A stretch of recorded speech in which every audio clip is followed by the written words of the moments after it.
Hey YouTube, this is Sheeba Renae and thank you for tuning in. Today I am testing conditioners for co-washing. Now the first conditioner I will use will be my co-wash and the second one will be my conditioner, and I'm trying to see if I can mesh the two to get the proper level of moisture that I'm looking for.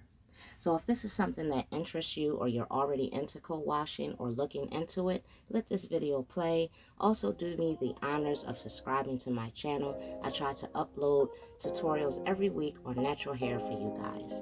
Don't be afraid to drop some comments and tips below. I hope you guys enjoy. Thanks for watching and I will see you guys soon.